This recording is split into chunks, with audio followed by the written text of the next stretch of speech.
Hello, my name is Tommy, and I want to thank you for taking the time to click on or watch this video. This video is not being produced by professionals, and the players are not professional screen or voice actors. We are putting this together in an effort to share our fun and enjoyment within the Dungeons & Dragons community. For safety, the only true name that is being divulged is mine, and the players will be known as their character names. A filming studio with only the players and myself is not being used. Rather, like most other games, an active dining room table is being deployed with other non player adults in and about the area. We ask that you pardon any interruptions by those who are not participating in the game, but is doing so in real life. The additional adults also allow for an extra layer of protection for all involved, as all have working eyes and ears. We are playing a game that is an amalgamation of these books and not out of the books directly. It is a homebrew and intended for new players as well as experienced veterans of the game to enjoy. In an effort to advise any content rating that the viewers can understand, this is a PG-13 game due to sessions being based on fictional and fantasy violence, horror, terror, language, and suspense. Please exit this video if these will offend you or you're not of age to be able to consume said circumstances. Again, we all want to say thank you for your time, and if you desire, stay tuned for the game.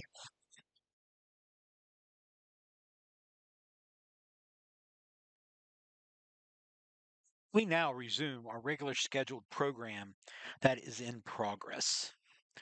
Previously, on the Knights of the Golden Mist, a group of beings emanating dark power walk into a throne room where the source of illumination comes from the power setting on the throne itself. The floor, walls, and ceiling on the room are made of unknown white glistening stone and encrusted with precious metals and gems. The dark beings are not able to see enough detail of the throne where the warm and loving light comes from. The being on the throne emanates love, goodness, and power that causes them physical pain to look upon him. But they know who is sitting on the throne and the power of the being that has been displayed on them in the past when they were defeated during their rebellion. There are 6 smaller and lower thrones to the right and 6 to the left that do not provide a source of illumination. Setting on those thrones are 6 older males, each of which wear a crown made of precious metals and gems. They are clothed in white flowing robes and each have a sheathed sword leaning against the end of the right arm of their throne they occupy. All of the dark beings kneel on their right knee, save for the one who steps forward and then kneels on his right knee. You summoned us? And a deep voice emanating with power and aggravation, the being on the center throne responds, "Did you think you could rip a part of my creation away and give birth to your abomination without me knowing you what you're doing prior to you doing it? You have even attempted to follow in my creation with corrupting my creation with your vile and first servant. Your weakness has created a creature who must feed on my creation's lifeblood, and this abomination calls the land he inhabits, and you stole Barovia." In a slight shaken but arrogant voice, the dark power that stepped forward responds, "No, the Most High, we do not believe that we could hide it from you, the Creator of all. That said, my liege, how can you claim to know all and have the most loving followers when you shield them the way you do? You have protected You've placed a protective hedge surrounding your creation, keeping us from being able to fully influence and affect them with our own. You have treated them like infants and do not allow us to intermingle with them after your cleansing with water. How can you know for sure that they follow you if they're not given a proper choice?" In the same deep voice, the being sitting on the center throne responds, "So the father of deceit and his fallen horde believe that he should have unfettered access and control of those you have stolen. Very well. I will allow you to start with this Barovia and the other perverted lands you've already stolen in order for you to test those that who are mine. But I will introduce a land for which your foul domains will forever be linked. In this new land, you will have most of the unfettered influence you seek, but not all. You and the other fallen ones will not be permitted to mate with my creation and pervert their offspring again. From this new land, the inhabitants will have greater access to my love and will than what they have in other lands. This access will be upon open with my sons who sit to my right and left and my other servants. I will also allow my faithful to enter your foul domains with unfettered access to me. They will not feel separation due to your influence upon the land. They'll have access to more of what I'm able to do in these lands you have stolen, exactly like they will have in this new land I will be creating. My people will have the freedom to enter and leave these despicable lands you've perverted at their wills, and they can spread my influence if they so wish into your perversions. Not even your puppets of evil will be able to stop them from coming and going as they can all others. Yes, let us test who will move forward, but do not forget my fallen creation. I will not allow you to further interfere with my will. You will have greater access to unleash your minions into this new land I will create. Unlike my other lands, like Earth or Faron, where your influence has been limited due to your defeat. I will also bring strong and enduring men and women to offset your desires, and I will bend your hindrances for them to match, both inside and outside of the stolen lands. Now be gone until the next accounting. Our brave adventurers originally started in the lands of their births. When a mist rolls along the ground towards them, it becomes apparent that it seems to be moving with a sense of purpose and will in their direction. With each foot it moves closer, the density of the cloud and cold increases along with its height. As the vapor wraps its arms around them, instead of being cold and damp as expected, it is warm, soothing, and bestows a calming influence. Soon, they're completely enveloped in the substance, blocking out visibility beyond a couple of feet in any direction. Small white lightning bolts begin to streak all around them and even striking their bodies to no effect. Somewhere, either around them or in their head, in a commanding, strong, but lovingly calm voice, they hear, "Protect, prosper, and flourish my people." Obscuring fog begins to thin out and lift. Streaks of bright moonlight pierce the wafting forms surrounding the players, providing them dim illumination. As a steady breeze sends the vapors and swirls racing in every direction, the dark block shapes of about a dozen structures in a loose circle becomes visible. A handful of the structures seem to have dim light escaping their confines, either from a small fireplace or candle through the gaps of the sideboarding or between ill-fitting window shutters. As the realization they are in a hamlet square and not the location of where their mist enveloped them springs into our heroes' minds, a high-pitched child scream of terror breaks the night silence. And this is where we will pick up in the middle of our game. I'm John. I'm a human fighter paladin. I'm Lafair. I play Dwarf Wizard. I'm Ben Cruz. I'm a half orc barbarian paladin. When your party reaches the end of the passage, 30 feet beyond the stone door you passed, you come to an ornately carved stone door. The mural depicted on the door is half humanoid, half werewolf, sitting on a throne made of a single black onyx gem. A full moon made of electrum above the figure on the throne casts its electrum-filled rays onto a crowd of other humanoid half-wolf creatures. A single male, nude from the waist up, has his hands bound behind his back in the center of the howling other creatures. Pushing on the door, it opens with ease and quietly from right to left to reveal a room that is 25 feet wide by 20 feet deep by 10 feet high. There's no light source in the room to illuminate it from those with dark vision. Okay, now I have a light source in my hand. what do you have?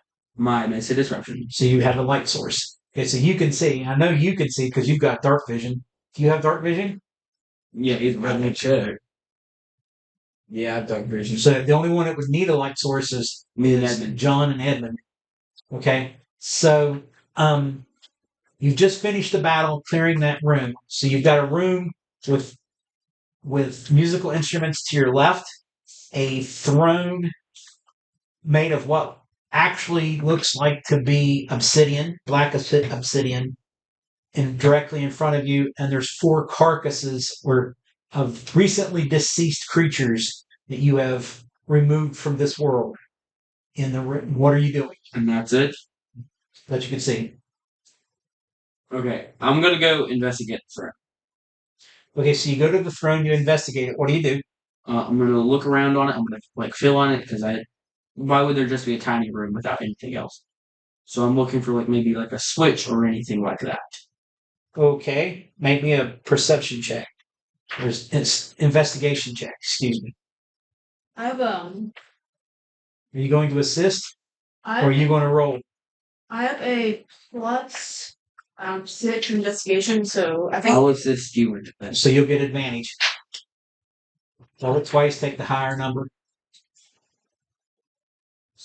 So 17. yeah, 17.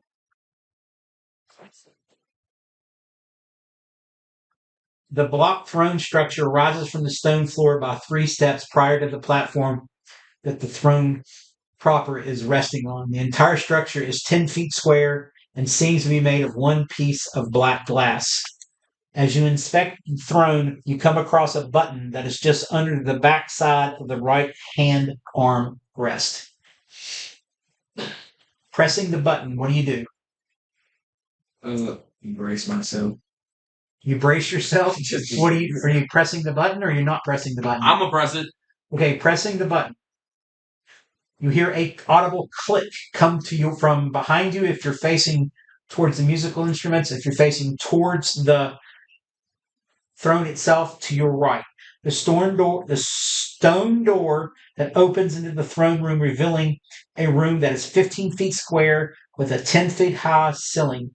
The stone walls and floor in this room are not moss covered or slime filled.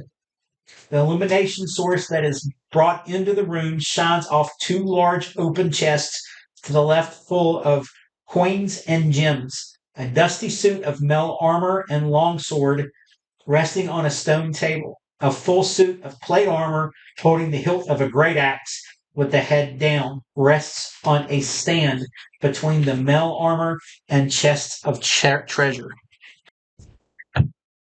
So that's what you can currently see from your positions inside the room. What are you doing? I'm walking in.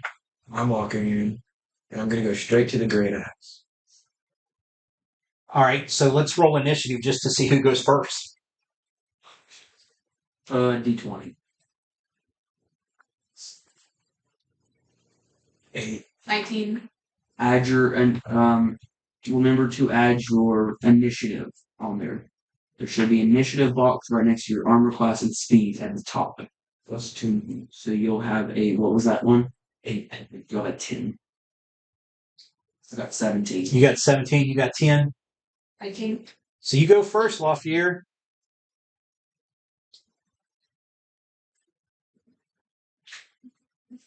Move your character in. All right, to your right from where you move in, okay, you see the table that has the chainmail or mail, longsword. Directly in front of you is the full plate armor with the great axe, and to your left is the chest of coins.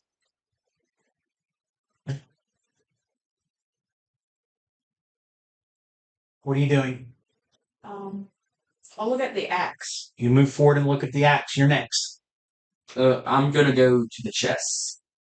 There's the chest of coins, and what is the other chest? There is no other chest. Okay. There's 2 chests to the left that's full of coins and other items, and then you've got the plate of mail on the suit of full plate standing in front of the door holding a great axe. Then there's chainmail to the right, or mail to the right on a table with a long sword. I'm gonna look at the chest. So you're going to look at the chest. So you go and look at the chest, and what do you do, Fang? Go look at the armor with the axe. You're going to go look at the armor with the axe. So move your characters in there. Can you all fit? Nope. Nope. John stays out. I mean, Edmund stays out. He can't fit because where you have John is actually where the chests are located. He can't stand on top of them and look at them. So you got to pull one of you guys out. You're needed. Oh, no. Put that back. You would be last. That means you're out. You can be in the doorway looking. There you go. Ooh. Needed. So what are you guys doing? So you can't fit everybody in there, right? Because it's all taken up by treasure and other items. We should take turns. Once you get done looking at the axe, let me go in and look at that. We could just move it out. Which is true. Okay, so you move it out. But the only problem with this is, are these magical or anything? Don't know. I'll use identify on the axe How are you casting identify? by touching it.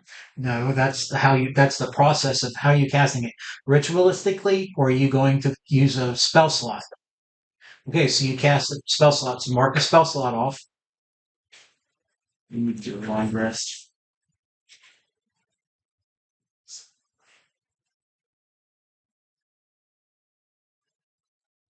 I'll be magic since I'm here. It's magic for sure. You switch out with my great axe, Take that one, put mine there. Are you doing identify? Okay. Okay, so that comes up as a magical item +1. You don't know yet. Unless he tells you, you wouldn't know. Okay? So you've identified the great axe. Well, okay. I was just gonna go ahead and do detect magic on everything in this room. How are you casting it? Ritual. Ritually, so it takes 10 minutes. Good enough with me. Okay, so I can do it up you to spend 30, the 10 minutes, right? and then that gives me everything in this room because it's up to within 30 feet of you. All right, I understand. Okay, so you will once you cast. You're in the process of casting. What are you two doing? I'm gonna ask him to hand me the axe. Don't ask me. Hey, Luckia, could you please hand me the axe? It's magical. Here you go. So now you have a magical great axe. All I right. finally have something. So you're going to put that into your. Are you keeping it, or are you okay? If you're keeping it, add it to your character sheet. All right. So we use this 10 minutes. We come up with everything working. You see that the plate armor does not glow, but you can tell that it's really silvery, made out of like silver metal, but it's not silver. Then you will see the chainmail glows and the longsword glows, and you will see a ring glowing inside the treasure chests, one of the chests, a potion that glows, and an ointment that glows. They don't know all of this unless they do it, unless he picks it up. Now, if he picks it up, you would know because your identify is still going on. Okay, so there's the ring, the potion, the ointment, right? The chainmail, the long sword, which is the chainmail is mail. Yeah, and long sword that all glow, correct? Yep, all those glow. Okay. They glow faintly. It's not like a bright, powerful, blinding glow, but there's a glow. See, what are the attack bonus and damage for the great axe? Great axe attack bonus is generally without magical assistance. Your proficiency bonus and your strength bonus added together, right? Then you would also add in, since it's magical and it's a +1 that it's been identified, you add in the +1. So what's your strength gives you a +5 if I remember correctly. What's your proficiency bonus? Should be a 3. It is a 3. So it's an 8. Add in the +1, you have a +9 to your attack rolls with it. And that's a D12? That's a D20 when you attack. Oh, and for informational purposes, this is Fang's second game of playing. So excuse his questions. Anybody else? I'm now going to announce that there's the ring, the potion, the ointment, the mail armor, and the longsword that all glow faint. Announce it. There's a ring, potion, and ointment in the chest that glow. The mail armor and the longsword both glow as well, but they're all a faint glow and not a bright glow. I'll take a look at that potion we found. Take a look at the potion. It's a potion of hill giant strength. What should I do? Look it up. You got a DM's handbook over there, DM's guide. Plus, there's one right here. It'll tell you precisely what it does. I'm gonna. If you want to go, do you want to go? Or do you, Other than you just want great hats. Other than some coins, I'm pretty much done for. You're pretty much happy. I want to look at the mail armor and the longsword. Okay, the mail armor is made to fit a human. It's human size. The longsword is just a longsword, and both of which are glowing. They're not like bright blue, but they're blue. Okay. So if I touch it, do I know what it like gives? Not with detect magic. That's an identify spell. Guess what? That's a wizard spell. There's only one of you that's got it. Oopsie, just asked.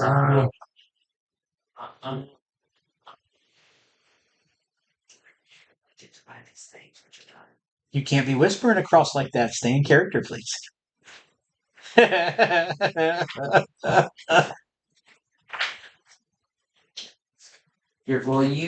I'll find that for you. Can you identify the mail armor and the longsword? The potion of hill giant strength. All right, so you're going to pick up the longsword, I would assume, since it's the smaller of the two. I guess. Okay, it's a +1 longsword, and the mail armor is a +1 mail, so it gives a +1 to your bonus. And let's see here. There's one other item that he said that was in there that was glowing. Ring and ointment. Take a look at the ointment. The ointment is, I'm going to try to pronounce it, Keoghtons. Keoghtons.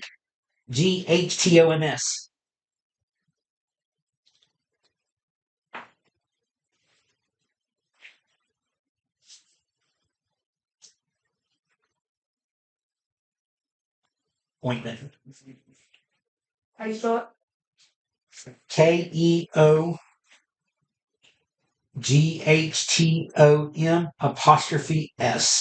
Of healed potion of giant strength. Potion of hill giant strength. There's no hill giant. It's just giant. So it's the same thing. Same thing. Okay. So when you drink this potion, your strength score changes for 1 hour. The type of giant determines the score. See the table below. The potion has no effect on you if your strength is equal to or greater than that score. This potion's transparent liquid has a floating in it a fingernail from a giant of the appropriate type. The potion of frost giant strength and the potion of stone giant strength have the same effect. So hill giant is a strength of 21. For 1 hour. Once it's used, it's used. It's just like mana in a video game. Once it's used, it's used. You don't get to reuse it. It's a one for thing. Okay, what else are you doing? Take a look at that ring. Okay, that is a ring of swimming. I can go look at that in just a second. Would you really like describe what the great axe looks like? Sure, the great axe is approximately 4 feet. The heft or the handle is approximately 4 feet long. It has a double bladed, one on each side. It's well made.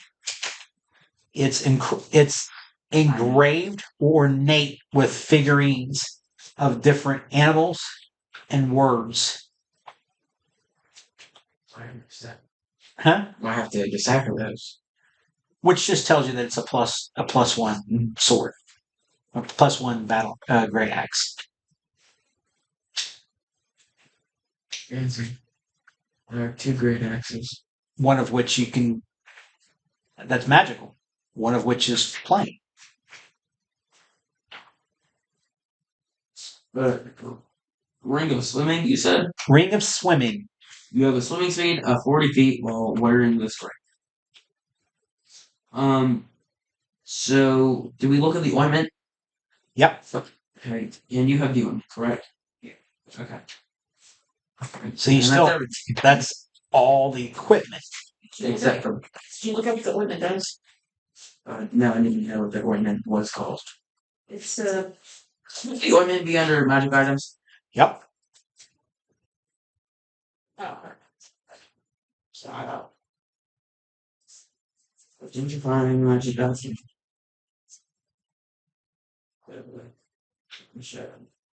So what else? So there's 2 of you. Who's in the room? Me and Lafayette. You and Lafayette are in the room, and you're both looking at the magic items. And he's happy with his axe outside. Edmund is pulling guard duty outside while you guys look, making sure nothing comes in from behind on you.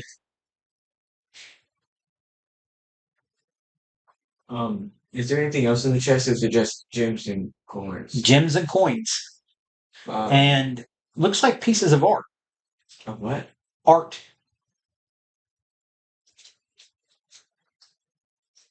I'm good at I have a history proficiency, so I might be able to look at those. Ooh, okay, I have this. King Tom's ointment. Yep. If I'm saying that correctly. This glass jar, 3 inches in diameter, contains 1d4 plus 1 doses of thick mixture that smells faintly of aloe. The jar and its contents weigh a half pound.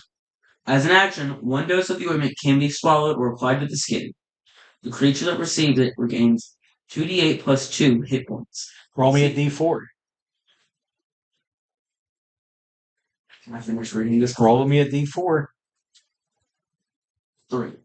Plus what? Plus what did the description say? 2d8 plus 2 hit points. No, 1d4 plus what applications? 1d4 plus 1 doses of... Plus 1, so you rolled a what? I rolled a 3. So you got 4 doses of worth of healing in that little jar. Okay.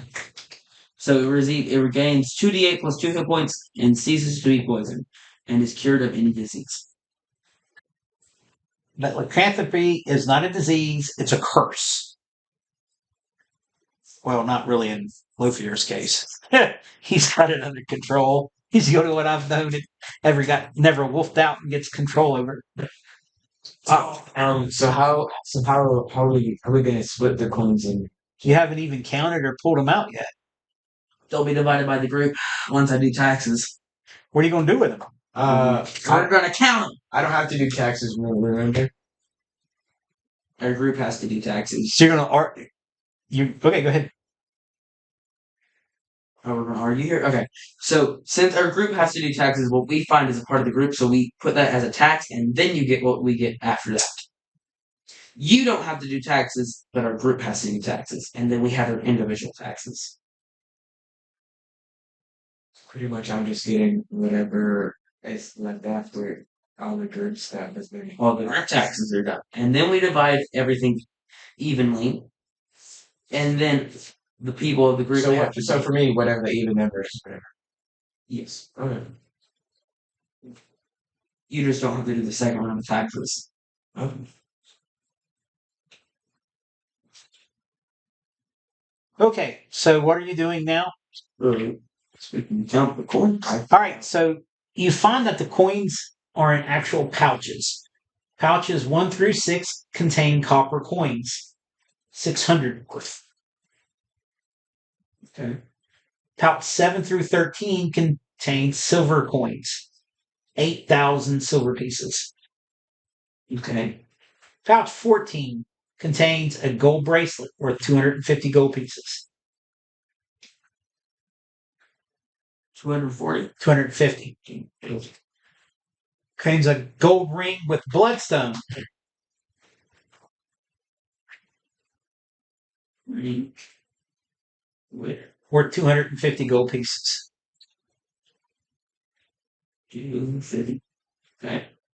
You have a silver necklace with green gemstones, emerald, worth 250 gold pieces. Silver necklace with Green emerald gemstone, worth 250 gold pieces.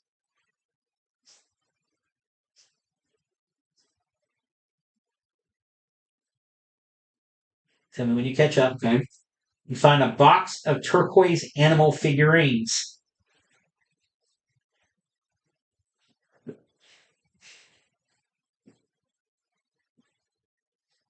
Animal figurines. Worth 250 gold pieces.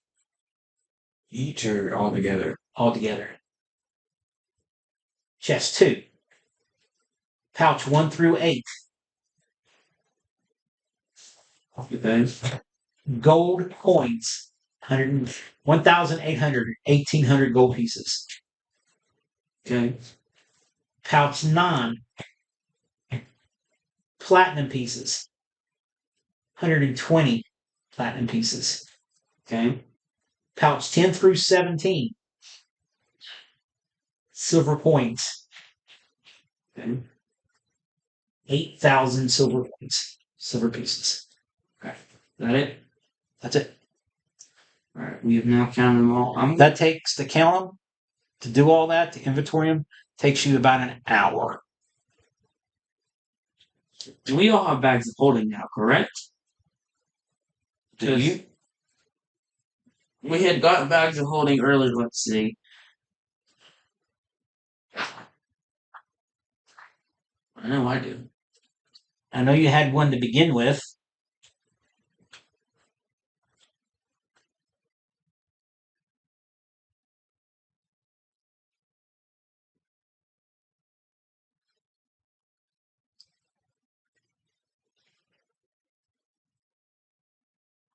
I don't see anything. All I have is an explorer's pack. An explorer's pack. You got it wrote down somewhere there, John?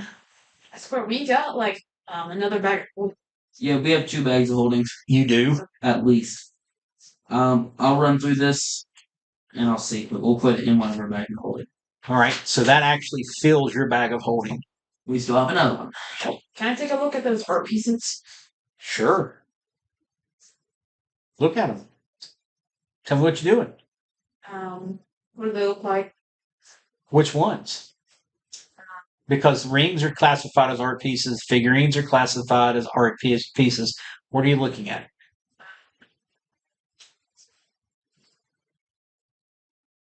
I guess the figurines. Figurines, they're well crafted. They're different animals made out of turquoise. There's no magic with them. They're just plain. Take a look at those rings. Same scenario. I guess I'll take them. You gonna take them? All right, you pocket them. This opposition.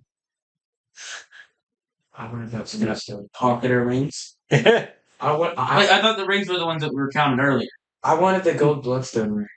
That's between. Yeah, don't look at me. Didn't we count the rings as well with they were in the pouches, correct? Mm-hmm. Well, yeah, they were in a different pouch, but yes. So they're in the bag of holding, technically. Well, he said he was going to look at them, so that means he was looking at them prior to you putting them in there. That's the way I looked at it. That's the way I took it. Now, if that's not how it should be taken, I will reverse that. Can I set up a display case in my room in the tower? Or just let me put my art. Wait a minute. So does he now have possession of the gold bloodstone ring or whatever? I don't know, does he? Or did he take every single ring that we had? I took all of the rings. All right, so he has possession. So I guess that answers the question. Alright, y'all could argue about this at a different time. Okay, so what are you doing now? We need to do a long rest. Where are you going to long rest?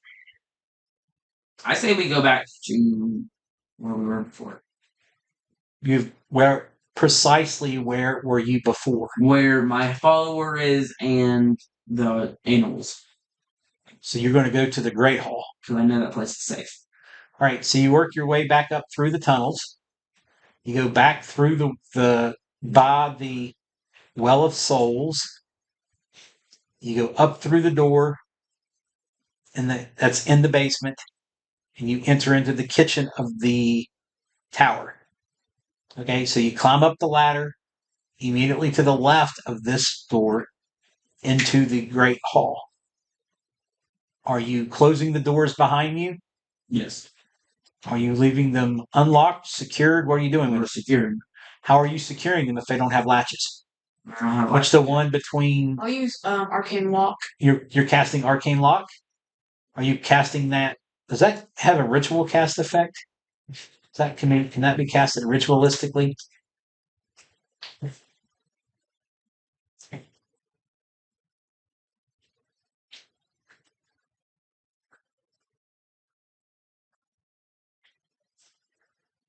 Um,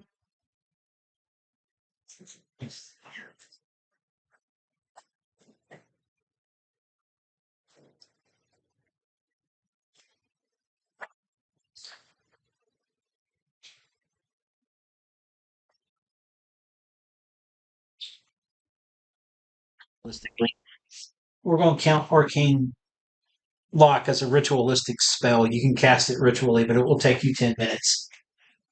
Are we on recording? Yes. Do you want me to get rid of that? There were areas that are Not yet. I didn't know if you had started it again. Yeah, we're recording. Okay. Can I go ahead and read these letters? I don't know, can you? You are in your long rest. So what are you wanting to do during your long rest? You said we needed to read these during the long rest. Right. So, I don't know if there's a certain way we need to do this, but we're gonna go with this first one.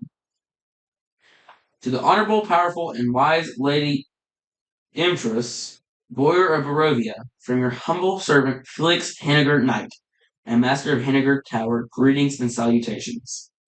It is my pleasure and duty to inform you that we have gathered the second as you have commanded, which will be sent along with this scroll and seal to give a bona fide testament to the adherence to your wishes. Although I must advise that we have lost 4 members of my clan in completing the task. As you know, that in a family, any loss of an individual is a tragedy. But with their small numbers, it is even more pressing. I am requesting your permission to find a mate to make an heir and replacements to this loss. Sincerely, Felix Heiniger, Knight of Demetrius. And then the other one, you can look at that if you want to. The other one is to the loyal and brave Knight of Demetrius. Felix Heiniger from the Lady Izera Demetrius, Boyar of Barovia, House Demetrius in Valaki, or Valaki. I am sending this to inform you that what has been found of the urban legend or the myth of Keep of Forgetting and the weapon that is contained therein. This structure, if it truly exists, predates Strahd's ascension to the throne by years. It is supposedly the residence of boyars of his father, Rolf von Zorovich. They turned on Barov during a great battle with the barbarians during the reconquering of the land. The barbarians and turncoats lost the battle, and the Barovian nobles fled to the keep for the shelter. Rolf did not assault the keep and its defenders, but laid siege and allowed the inhabitants to starve to death after more than a year. Now it is said the soldiers and inhabitants guard the keep, and a weapon of immense power as undead that not even death will allow them to forsake their duty. It is rumored, and in some accounts, written that even after their destruction they will reform the following day to fulfill their duty. I wish you success in the conclusion of your duty to the clan. Lady Vizira Demetrius of House of Dumtris. Those are the 2 letters. So what are you doing? Well, we know this is Heiniger Tower. We figured that one out from the little bit of recon we did before we went here. And, yeah. I'm long resting. I need to refill my hit. You can do that. I mean, as long as you don't do anything strenuous, you don't walk miles. If you want to sit around and eat, you can cook, you can talk, you can think. None of that is taxing. If you do anything that's actually taxing, then you will not have the benefit of a long rest. Man, I can't get my damn workout in. Can't bench 350. 350. 350. All right, guys. So I don't have a map to the underground area, so I can't tell you where we went exactly. So we're in main hall. We're in this tower. Is Yes. that tower? Yes. You're in the great hall of that tower. So that big area there. The smaller, fatter part, Uh-huh. that's the main keep part. The first level that you would come to when you enter the door, turn to the right, which you did earlier. That's the great hall. That's where they eat, they party, and all that stuff. This is where we sleep. That's where you sleep. And what's the name of your follower? Aleko. What's he doing? He gonna cook us food. He's going to cook you food. All right, make a cooking check. Right. I wonder if this dude is good at cooking. D20? D20. Where did my D20? Well, that sucks. I got 5. Well, you think when he makes his food, it's edible. It's not a delicacy of any means, but you believe it's edible. I'm gonna eat it. With a smile on my face, it's really good.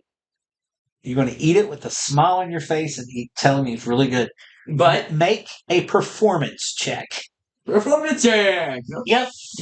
Can I tell him there is also room for improvements though? You tell him whatever you want to tell him. It's good, but there's still some room for improvements. Even though I'm playing this person, I'm talking to myself.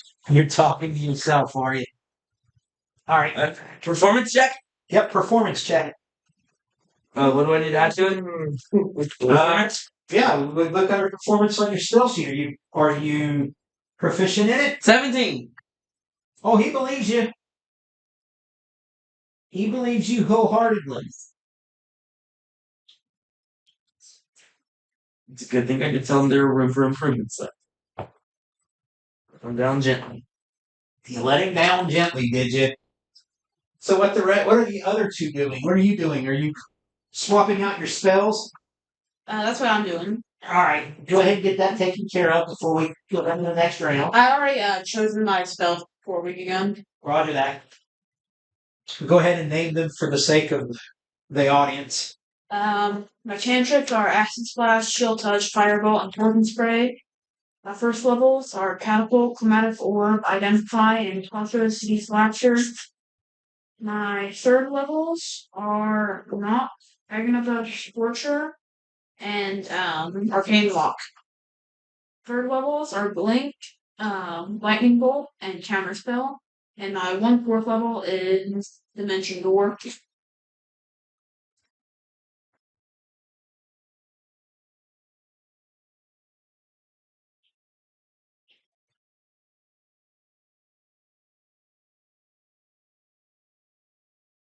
I have a question. What are you doing, Fang? I'll get to your question in just a second. Let's talk to Lafayette about business. We talked to Lafayette about business. All right, before we get into that business, what's your question? About the bracelet and ring. His question. Heraldic Awe. Uh-huh. Okay, the range is touch and the duration is concentration up to 10 minutes. If my follower was to cast it on me before I left, Uh-huh. would that still work? For 10 minutes. 10 minutes? For How 10 long would that be in game times? 10 minutes. Remember, a turn is 10 seconds. So it won't last the whole day. But it'll still last a good bit. I don't know about a good bit, but you'll get down to maybe the Well of Souls. Well, I'm still going to cast it on him so he can do something for us. Okay. Go ahead and... Before we leave, of course. Before we leave. Now, you do your business. So about that ring and bracelet out there, would I be able to have them or buy them for you? Uh, I like to collect jewelry and such.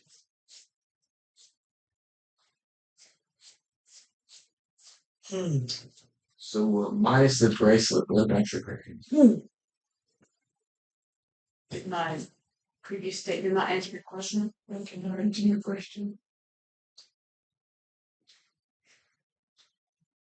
To what? Give me a Kool-Aid jammer. Kool-Aid jammer. Roger that.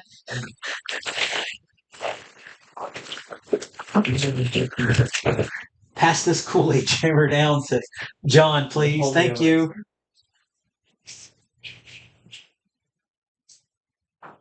I prefer bartering rather than straight up buying and selling. Well, then what would I be able to barter? I don't know, you tell me. I'll give you my old great axe. I don't have much use for melee weapons other than my dwarven thrower. I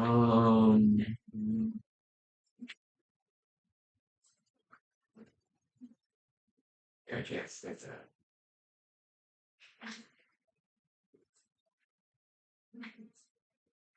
You could.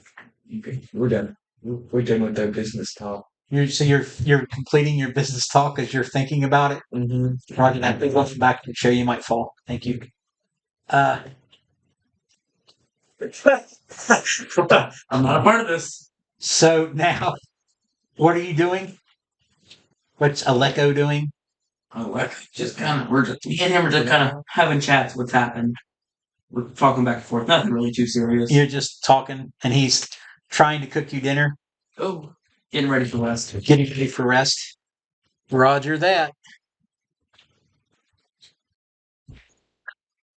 No, that's not a threat. But It's not a threat. It's a promise. It's a promise. Anywho, so you talked to Aleko and didn't hurt his feelings about the ghoulish stuff you ate. You two tried to barter with Lafayette over some jewelry that you guys found that he kept, right, as part of his cut. Lafayette switched out his spells. What else are you doing during your long rest? I'm gonna take the great axe off of my person so I don't have to carry it around. Which one? The non-magical. The non-magical one? Okay, so you're just going to carry it around. So you're going to leave that up here with Aleko to keep an eyeball on it with the horses and stuff? Mm-hmm. Alrighty. So, Wait, would I be able to just give that to him? I don't know, would you? Am I able to just give him the great axe? Oh, I let go. Let me play my follower. I get to play my follower.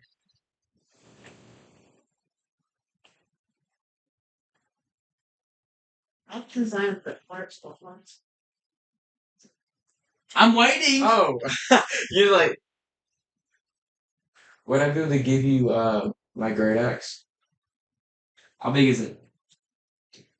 It's pretty big. I mean, it's a great axe. It's a two-handed weapon. Comes up to here on that. It comes up to the mid-chest of an average human. Did you say it was like 4 feet tall? Yeah, the handle is 4 foot tall, not including the blades. And if you don't want it, we'll take it off yet. Okay. Sure now. So you hand off to him to keep. Okay. What else are you doing? I'm John. And I'm getting ready to go back out. All right. So it's the next morning, And right? Aleko is getting ready to do that heraldic office. And what does that do? A shield you touch gains a shimmering gear in the shape of an ox that inspires whoever wields it. A creature that wields the shield ignores the effect of exhaustion for the duration of the spell. The targeted creature can't gain exhaustion while in the spell is in the effect. Pre-existing exhaustion is removed by the spell isn't removed. If the creature had levels of exhaustion when the spell was cast, the effect return when the spell. All right. So you're not going to get tired. Okay. And what is Lafayette doing? I'm looking at my jewelry I found. You're looking at your jewelry right before you leave. And what are you doing, Fang? Absolutely nothing. So you're just chilling. Yes. Okay, so you're sitting around chilling, probably drinking some grog.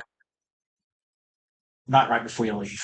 But all right. So it's the next morning. You've done through that. You're ready to go. You're well rested. You've switched out your spells. You've prayed and got renewed on your spells if you get them, which first level paladins don't. What are you doing now? You're still in the great room.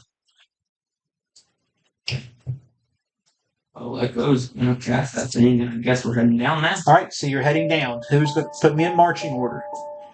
Get me first. Edmund or Which way you. are we coming from? I swear. No, it's the other way.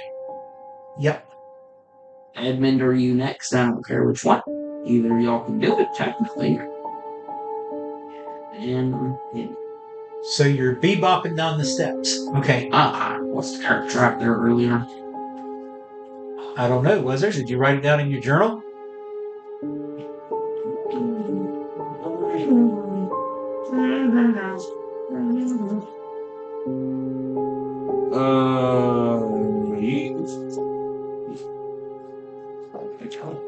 Yeah. Oh, this would be day 7 now. Total. I think you need to just calculate that. We'll get to that later. Yeah, probably for that. Everything's a brother I'm knocking off.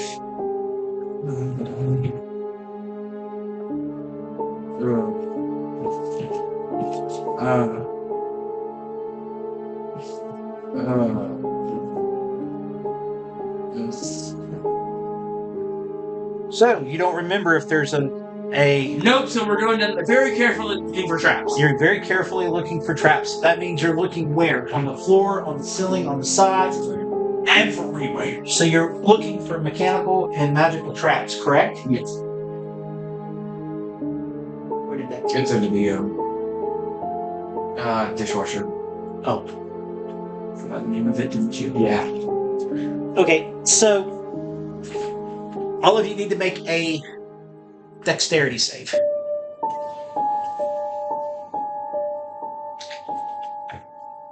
God, 20. Edmund made 20, natural 20. This one? The D20. You'll always do D20 this. 13. And then you add your dexterity. Plus 2, so 14. I got a dirty 10. All of you will save for half as a fireball erupts in front of you in the midst of your group. Yep, but you don't know what's coming. You can't counterspell it. It's a surprise attack. where did this lady come from? When did she get placed there? She got placed there. Y'all weren't paying attention. I asked you what you were doing. You said you were looking for traps. I said, where are you looking? You said the walls, the ceiling, the floor. You were paying no attention to what's in front of you. Never noticed it right in front of us. 9, 14, 18, 23, 24, 32. So each one of you takes 16 points of fire damage as the fireball erupts in front of you. And roll for initiative. Big number, big numbers. Wait, so did I heal? Everybody was healed. Okay. Yeah, you're up to max. Yeah, from your long rest. Yeah. You're fine. If that was true, I'm gonna have to go, go back up to the Great Hall and play with Alika, because You can heal you. All right, you said 16. roll your. Huh? Yeah, 16 total points damage. Yeah. Oh. What are you at right What now? are you subtracting? Where are you at now? 84 minus 16. 84. 84 minus 16 is 68. Okay. Aha. Okay, We'll get there someday. it'll be all right. So we're going to start with Fang. What did you roll for your initiative? 14. 14. So we'll put Fang here. Yeah, I got kind of half melts on. All right, and Lafayette, what did you roll? 19. Lafayette goes here. And John, what did you roll? 20. And John goes here. And the creature goes here. And then Edmund, as usual. Okay, so in front of you, right? Let me read it to you so you know what's in front of you. Some of you weren't here, so I will reread it. This 25 feet wide by 30 feet long by 10 foot high room has a stone ceiling, moss-covered stone walls, and floor. There are no true 90-degree angle corners as the room is covered or curved. In the center of the room is a circular diameter well that looks to be filled with flames that don't put out heat. Rather, the flames and well emits a blood-red light that is void of life and love. Occasionally, a humanoid figure can be seen writhing in pain in the depths of the flames. The smell of rotting flesh becomes intense within 5 feet of this well. On the far side of the well, from the stairs, is an exitway that has been carved into the form of a humanoid skull with goat's horns. Eye sockets and nostrils of the carved skull are ablaze and shine a darker red light around the entrance of the skull passageway. Inside the mouth of the humanoid is a red-robed figure in the process of casting. John. What is up, my non-brotherly love person? Sorry. You're gonna do what? I'm gonna go up to him. Or move your character. Move my character up. Like all the way up. Yeah, count. Each square he counts as 5 feet. He can move 6 squares. 13. You just will walk right into that. Okay, as soon as you enter. Is this invisible? Of course, that's our first question. Did you hear his question? Yeah, I got you. As the first party member enters into the red light showing from the skull, a high-pitched, almost sheer, ear-bursting screech emanates from the skull itself. Immediately following the screech, a nauseating wave of the stench of death and rotten flesh washes over your nostrils from behind. Along with soul-sickening groans and moans of agony fills your ears immediately with the screech. Instead of a few humanoid shapes and heatless fire in the well, is figured out shapes trying to escape the fire into the room, when a scaled and clawed hand reaches out and flies out into the room itself.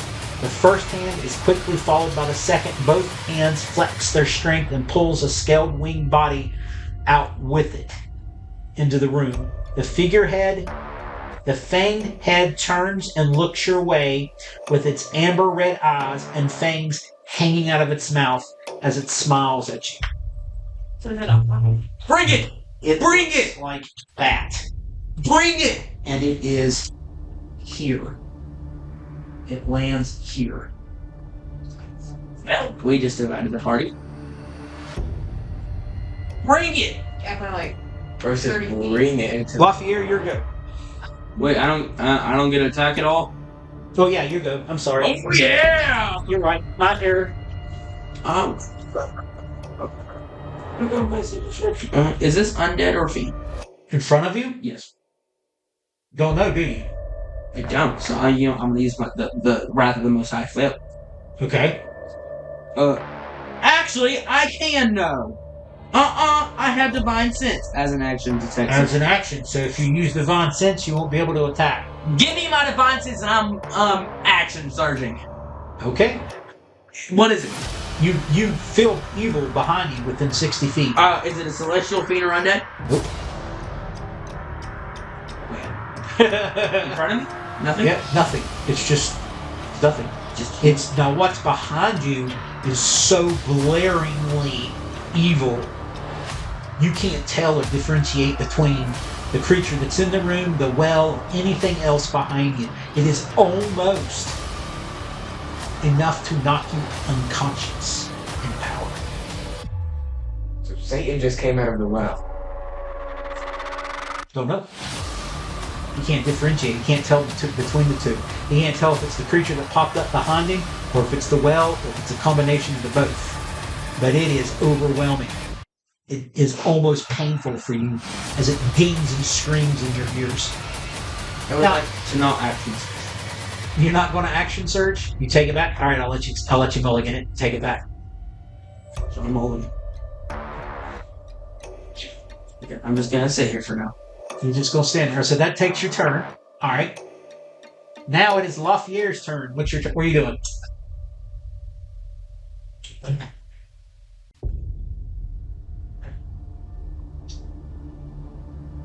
Check.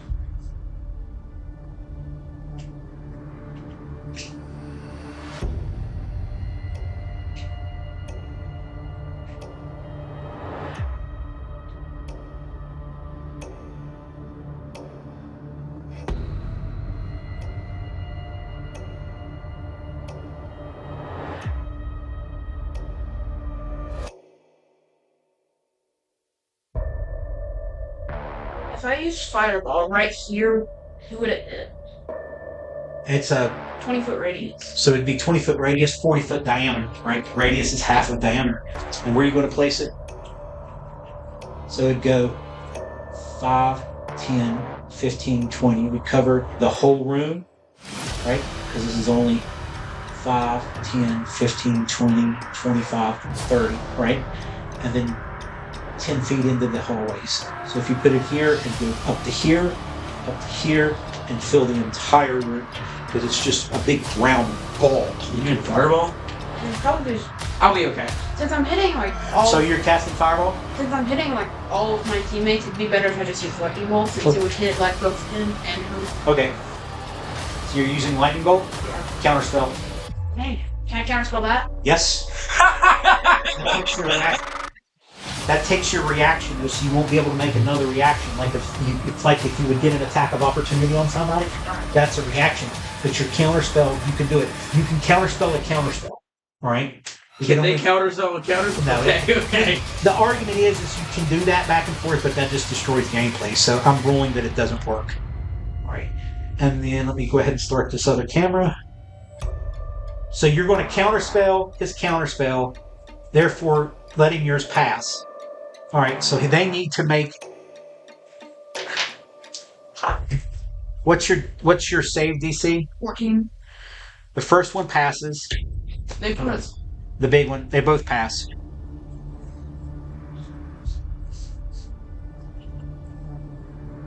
Then I'm done. Here, you said. Yeah.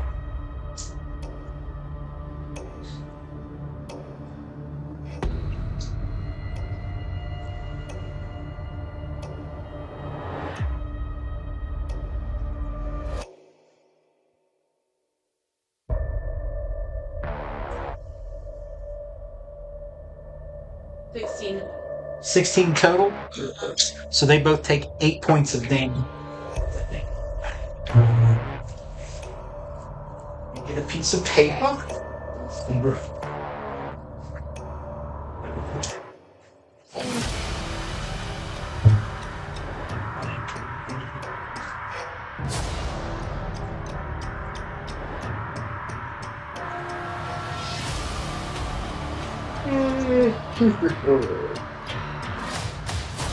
Alright, so how many hit points?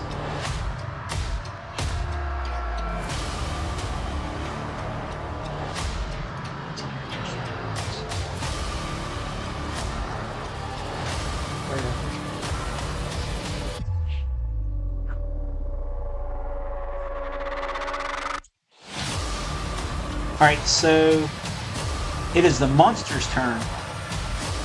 We did. He's confused God. Wait, when does this monster go? The big one. The big one goes when the monsters go. Well, I gotta roll its initiative. It was not in the roll. That's a good question. It goes last.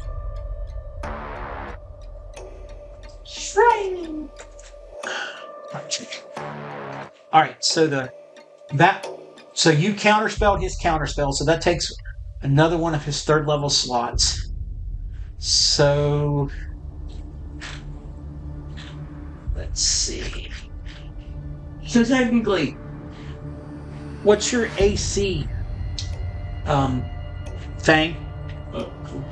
Sorry. What's your armor class? 17. Same right for me. Yeah, 19.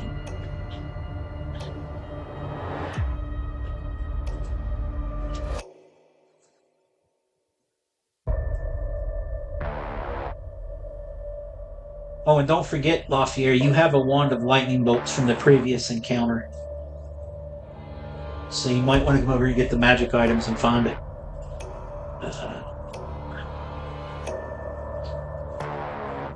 Let's see. You said you're 17? Yeah. +2 is shield. +2 with the shield? Yeah. So that's 19. You see 3 rays of fire shoot out towards your direction. 2, 1. The first one screams right by your ear and doesn't hit you, but it tinges the little white hairs.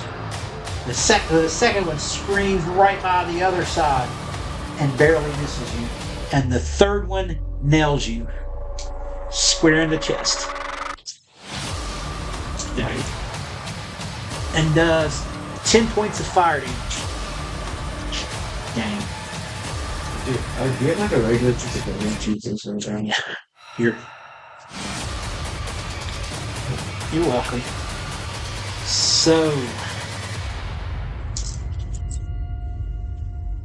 now it is Fane's turn. Ah. How far away from the creature are you, Fane? I'd say like 15 feet, 20. 15 feet? Count them. 5?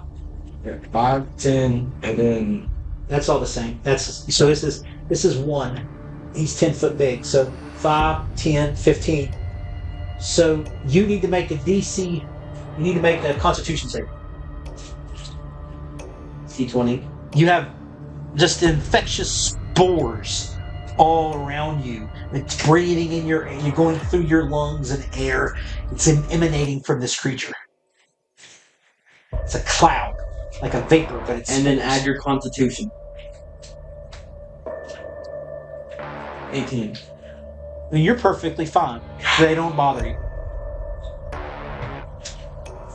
Alright, so what are you doing? I'm going to wait. So is the flail like an actual weapon I can use in this? Yeah, the flail is a weapon you can use. The great axe is a weapon you can use. Too much. Only has one magical, one that has magical properties. So I think I'm gonna move towards the big creature Okay. with my shield. Move your character. All right, so you're going to move in front of Edmund. Okay. And then what are you going to do? Hold on. I don't have the rage. I'm not read him about. Remind him of rage. Yeah. So rage in battle, you fight with primal. What to do on your turn? You can enter a rage as a bonus action. You have advantage on strength checks and strength saving throws. You make a melee weapon attack using strength. You gain a +2 bonus for the damage roll. This bonus increases as you level. When you make a melee weapon attack using strength, I already said that one. You have resistance to bludgeoning, piercing, and slashing damage. If you're able to cast spells, you can, and then I don't think you need any of that. So yeah, good. So I would like to. You're raging, so you get a +2 to what? Damage roll. All right, so roll to hit. If you're going to attack him, you need to roll to hit. How many attacks do you get a turn? Should be 2. 2. So roll d20 twice. First roll it once. Tell me what you get. Add in your attack bonus. What are you attacking with? Flail. So it's a +8. So 20. 28. 28 to hit. Did you roll a natural 20? Yeah. That's an automatic hit. That's a crit. All right, roll a d6. I have but it's pulled up. What'd you get? 6. The target must succeed on a DC 14 Constitution save or be paralyzed until next turn. When the attack is successful, a thunderous boom of power erupts. What did he do? Stun it? The target must succeed on a DC 14 con save, paralyzed until next turn. Paralyzed. Oh, crap. And when the attack is successful, a thunderous... So that means your second attack is going to be at advantage. Because he can't move. Will that still do anything in here? It can. If you hit on a paralyzed creature, that's an automatic crit. But what about the crit I just got? That's what I'm working on. Oh, right. Which means you still have the damage on that one anyways. And he rolled a natural 1. He is paralyzed. So the next attack, right? The next attack, if you hit, becomes a natural 20, a crit, and you do. What do you got? A flail? Mm-hmm. What's the normal damage on the flail? 1d8 plus strength. 1d8. So that's 4 because he's resistant to non-magical weapons. All right. So it's 4 now. Roll your d8. Pick one up and I'll tell you. Yes. 2. Okay. Add strength. Add your strength. 5. 7. 7 total. So we round down. That's 3. So you did 7 points of damage on the first attack against him. Now roll to hit the second to see if he's paralyzed. Since he's paralyzed, D20. Wait. he rolls to hit again. Yeah, D20. 7. Plus 2. Plus 2. And that'll be 8, so that'll be 15. To hit? Yes. Correct? Because your last one was a plus 8 as well. You said a 15? I'm trying to make sure I'm doing this correctly, right? I got a 7. Okay, and then he has the plus 2, and then what's your attack bonus? It's on your attacks and spellcasting slot in the middle, directly in the middle. Down. 8. So it'll be a plus 10, right? If it's attack bonus, No. it's a plus 8. It's an 8 plus 10 plus what you roll. And then he also has the plus 2 due to the rage. That's the rage. That's where he gets the plus 2 from. Okay. Wait, no, that's plus 2 roll rage is for damage, right? Not attack. Damage roll. Right. Okay, so Oh yeah. we're attacking the second time, so the rage doesn't come into play. It doesn't give it a bonus for that. So now you've got you've got your attack bonus, which is a plus 8, plus your roll. What did you roll? 7. So that's a 15. That hits. So that's classified as a crit. So that does a D8 plus your strength. Your strength's a 13, so that gives you a 6. Roll damage. Roll a D8. Add your strength. 10.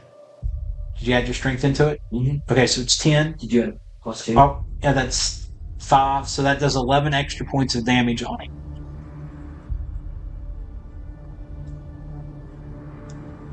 He's resistant to non-magical weapons.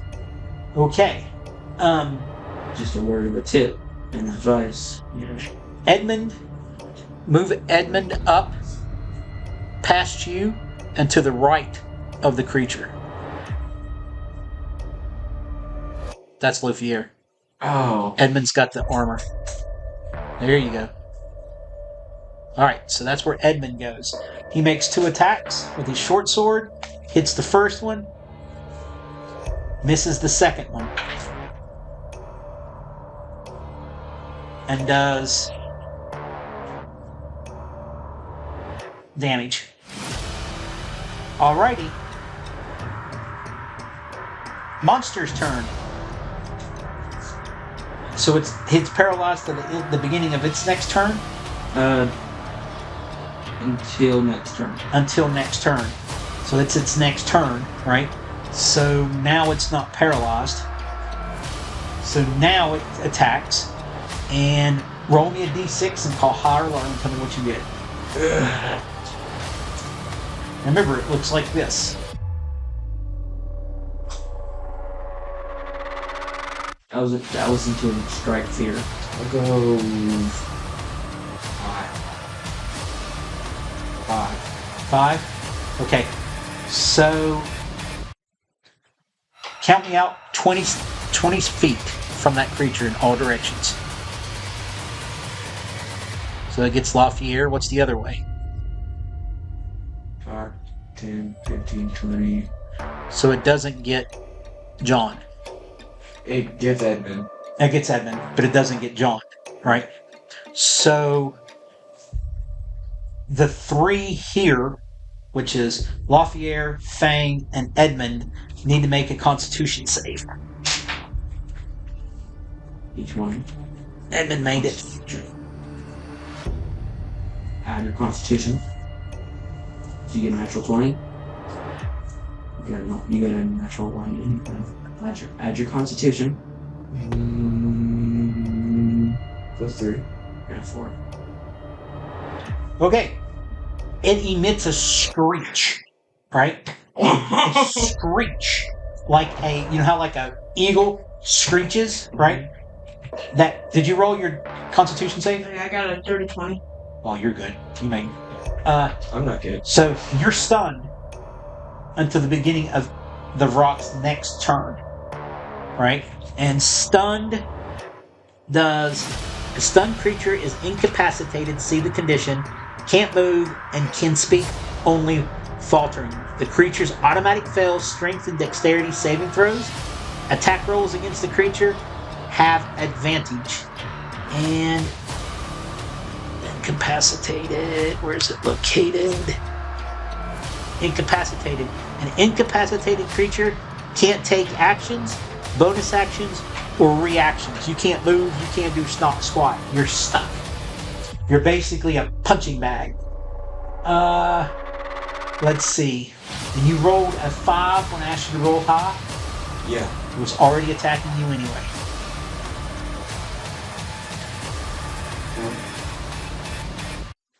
So it gets multiple attacks. It will try to bite you. And hits. And tries to hit you with its talon. And misses, even with advantage. So the bait does 2d6 plus 3. It bites into you. And does 10 points of... Oh. Excuse me. It does 10 points of damage. As it grips its mouth, encompasses your whole shoulder. Like that. And a bite. And 44. Okay. Now it is John's turn.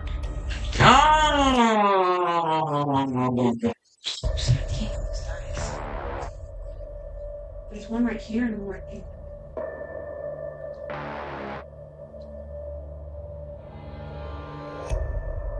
A 4. Short intermission. Hold up. No, because see, it has that line. It's like a triangle, and it goes one down. But then there's. Get you another die if you can't figure out what it That's a is. 4. It's right. I just get another die. Yeah, the colors blend in. Okay. I'm gonna have to attack this one over here because I'm already like settled on it. Right. Can't really leave that one now. So I'm gonna use the flail. Okay. Nice 15. And it could be right here. Underneath that folder. It's right over here now. I had to move it.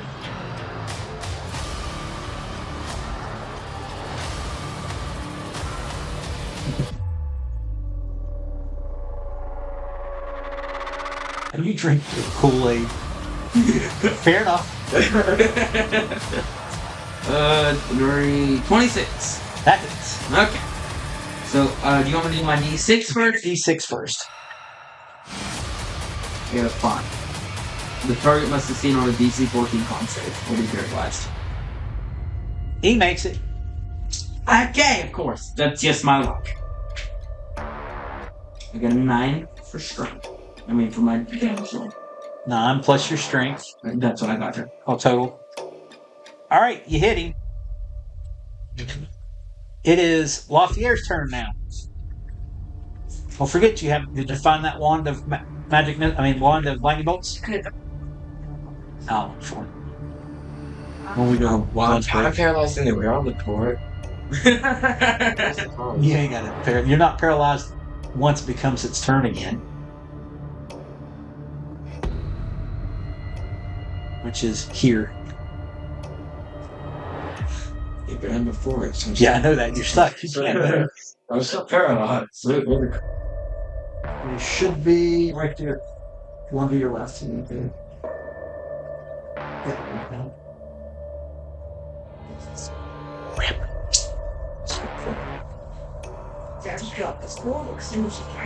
So what are you doing, Lafayette?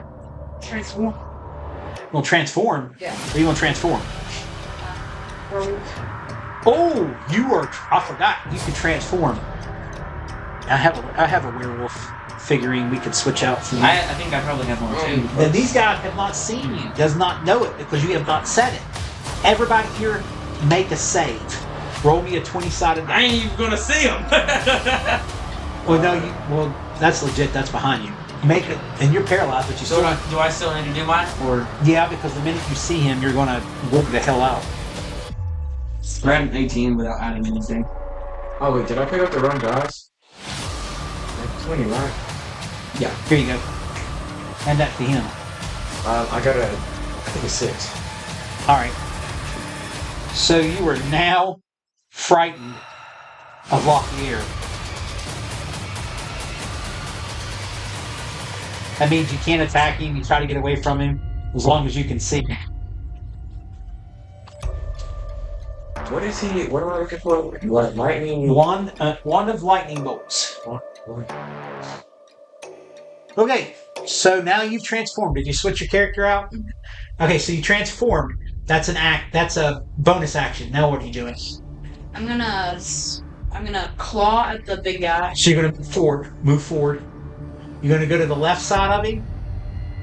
That's the only way he can. I guess. Yep, you're gonna move to the left side and attack. Would I? Roll a d20. Add your strength modifier. I rolled twice as I have 2. You have 2. 18. That hits. 13. 13 plus your strength? Yeah. That was with your strength? Yeah. That misses. So roll. What is a werewolf damage? And my thumb's being used. Full damage. Yeah.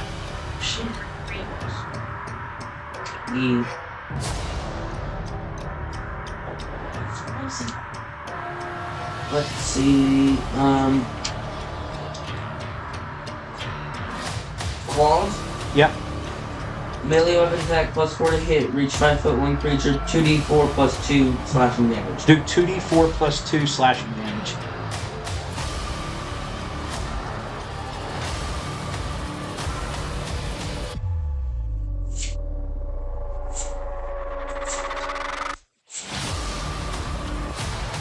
Plus 2 slashing damage. Yep. 58. Wand of lightning bolts. Yeah, hand it to him. Merry Christmas. What do we also need to pull out the ring of swimming since we have it in our possession? The ring of swimming? Yeah. Yep. Find that one as well. Anything else I need to pull out of here before I pick this up? I don't know. He's taking all our magic out of it, so just. Oh, him? Yeah. Find it. A giant potion. Where's the giant potion? I think I actually some of the fairy potions. Wondering if its battery's dead. Oil of sharpness. Oil of lethal. Do I need to hit a button on it? Because it's not showing anything on Yeah, there. it died. It might have died. Potion. What died? The GoPro. I think it did it. Talk. No, we've got a webcam going. I just need to know who likes tomatoes and who don't. Well, just say boys who likes tomatoes and look at their hands raised or not. Boys, who likes tomatoes? Okay. I know the dungeon master does. So, anywho,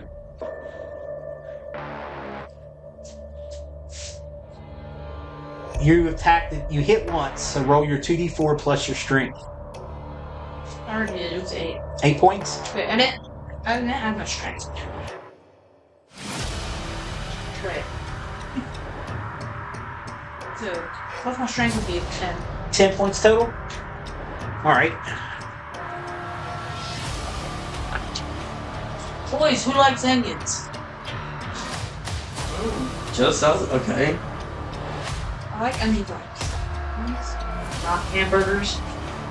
Okay, so now You don't want it is the casters.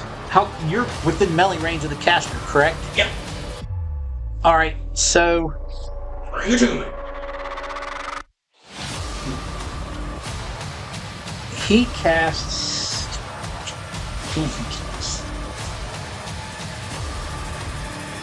I don't know. What Caden He cast. What's your AC? 19. 19. Yep. You get hit in the chest by 2 rays of fire. Nuh-uh. Uh-huh. Nuh-uh. Uh-huh. Nope. I don't say it happened. 12, 16, 21 points of fire damage. Okay. Whoa, we're 40 gauge? 40 gauge? Anyone? 40 gauge? Bang. Alright, so now it is Fang's turn. Fang, you are no longer stunned, but you are frightened of Lafayette. Me too. Because he turned into a werewolf and you were not expecting it. He never warned you. What the heck? It's so much. No, he never did. He never told anybody he can transform into a lycanthrope, so he just in the middle of combat switches into a werewolf form in front of everybody, and they're like, what? Why? But they don't know this. Yes. I'll transform back with the bad guy then. Well, obviously.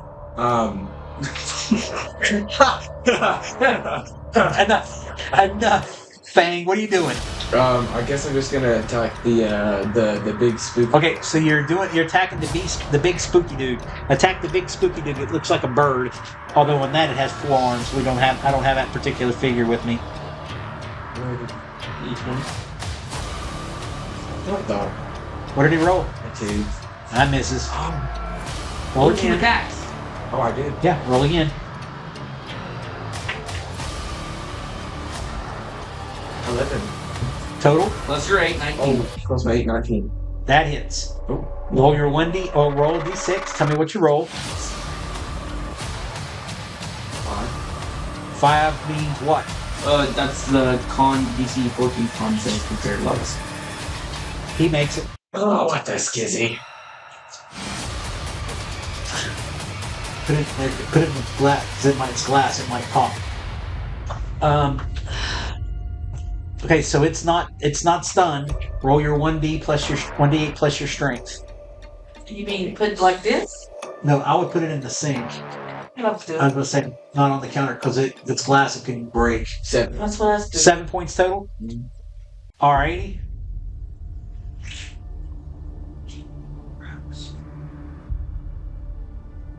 Now it is Edmund's turn. Edmund swings twice and hits 1 time. Boys, let us. I don't. 2 yes, 2 no's. And you know what? He didn't pick up that longsword. He uses a longsword. Anyway, he forgot to arm himself with the longsword. DM got distracted. Excuse me. I already had a plus 1 longsword. Plus 1 short sword. That's what he's using now. That's what he's been using because it's the only magical weapon he's got. Now, but anyway, moving forward, it is now the monster's turn. Let's see if it recharges for the shriek. Oh, the shriek only comes once a day. The spores did not recharge. So, who's up? All three of us. Roll a d6 and tell me what you get there, Lafayette. Lafayette. 2. A 2. He attacks Edmund.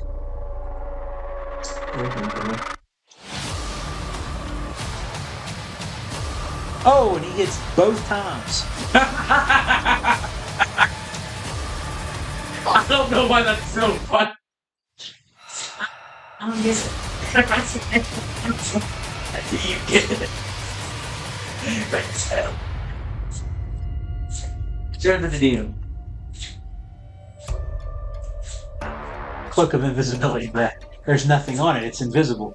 Alright, so he does 19 points of total damage to Edmund. It's now John's turn. Oh. How many?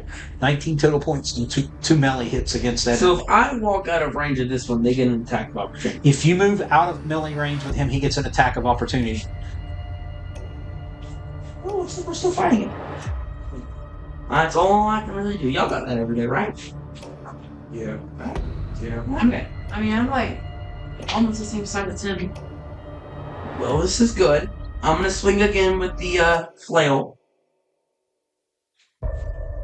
Natural 20. Oh, that hits. So that's 8. What's your strength? Plus 4. So that's 12 points added to whatever you roll. Roll. The D8 first. D8 first. 6. So that's 18 plus 4. So that's 22 points of damage. Roll the D6.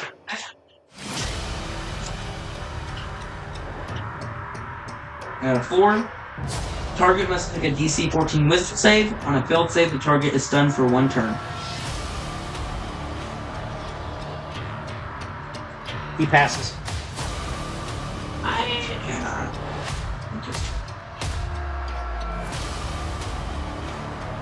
Alright, he's injured. Now, it is Lafayette's turn. I'm gonna splash at the big guy. Okay. Make 2 attacks. 16.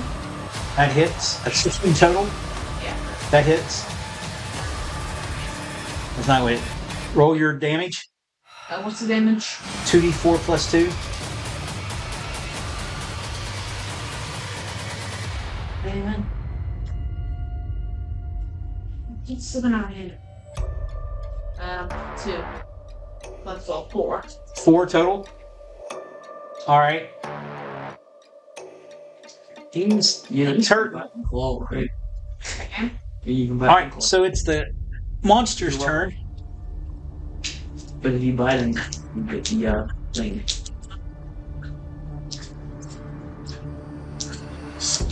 I'm just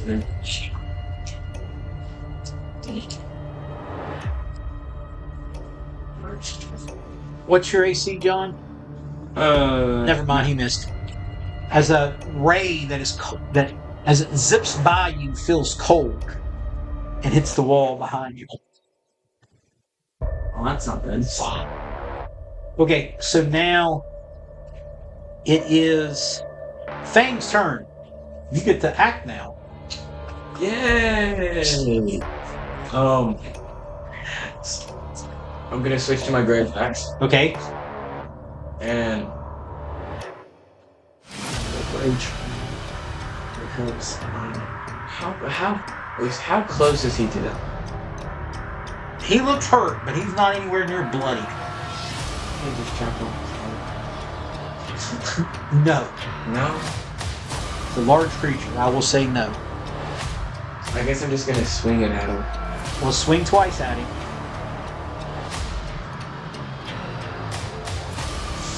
11. Total. That would be plus 9 because you're using great axe. Yeah, back in plus 9. So that would be a dirty 20. That hits. Roll again. And get an add. He's involved here. So then that's 89. 18. That hits. Roll your damage. Whatever your great damage. Whatever your great axe was. No, that's a hit. Your great axe. Your great axe. What does it say? 20. That's a 12. D12. D12. This Okay. is D12. Yep. Yes. Okay. 11. 11 plus 2 is for your rage. That's 13 plus 9. That's 22 points of damage. Go for the next damage.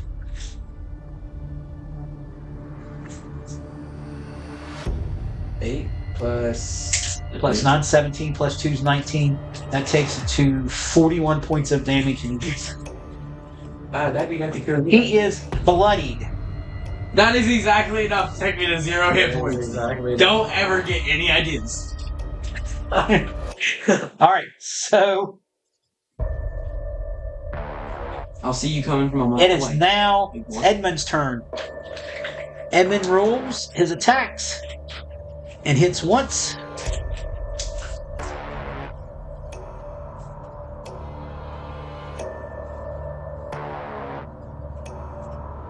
Alright, the monsters. Huh? Rapier can do the bite and the claw, right? Yeah, he can do bite and claw. He can do 2 claws. Yeah. You get 2 attacks, and it's however you want to mix it up. It's yours to mix up. Oh! Everyone within a 20-foot radius of the creature needs to make a DC 14 save. Yeah. I'm within 20 feet of that creature. Oh no, count it. Can you count if I'm within 20 feet range? What DB all? I definitely am. 5, 10, 15. I don't know it! Just out of it. He's just out of it. Alright, make a DC 14 con save. Oh, and Edmund fails. You're gonna do your D20. Uh-huh. What the heck is wrong with Ooh, that. What did you roll? A 4. You failed. I have my constitution right. Add your constitution. Dang it! I was 1 off. I got 13. You failed. Alright. Everybody takes 9 points of poison damage, and you are now poisoned. Poison. Yep. And let me read. I'm not!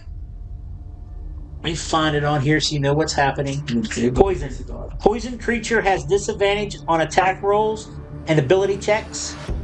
So any attack roll or ability check you perform during the rest of the battle until you save on your next turn. If you save, you have a disadvantage on your attacks, which means you roll twice and you take the lower number. Okay, so now it attacks. No, it didn't. It used its spores. Okay, so it used its spores. It is now John's turn. Ooh, yeah. Flail on this guy in front of me because he hasn't died yet. Actually, I want to cast something. I'm getting aim. That's right, I'm pulling out baby turn. I'm getting aim.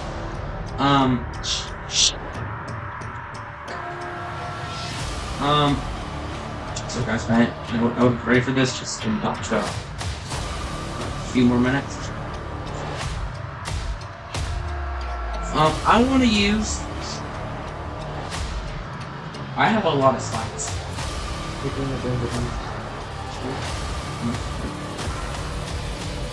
I want to use Thunderous Smite. I want to cast Thunderous Smite. Well, read it for the crowd to know. The first time you hit with a melee weapon attack during the spell's duration, your weapon rings with thunder that is audible within 300 feet of you, so this is going to turn into a very loud flame. And the attack deals an extra 2d6 thunder damage to the target. Additionally, if the target is a creature, it must succeed on a strength saving throw or be pushed 10 feet away from you and not friend. Alright, so it's and how long does it last until you hit it? It's concentration. Up to 1. Up to 1 minute. So you're concentrating on it as long as you don't have a break of concentration, and it goes until you make your first melee attack. Go. Okay. So, casting Thunder Smite, I'm going to use my flail. Okay. Gonna get that additive stuff in there. That is a 16 plus my 8, that's 24. That hits. Okay, do you want me to do the d6 first? Do the d6 first. Okay, so this is the effect. 4. The target must make a DC 14 wisdom save. On a failed save, the target is stunned for 1 turn. It's stunned. He's stunned for 1 turn. Now, do you want me to do the 2d6 thunder damage first, or Just Well, add it do the on. 2d6 thunder damage first. Okay. 3, 9. Total. Yes. So it'll be 9 total. Now do your flail damage. D8. 6, 10. 10 total. Yes.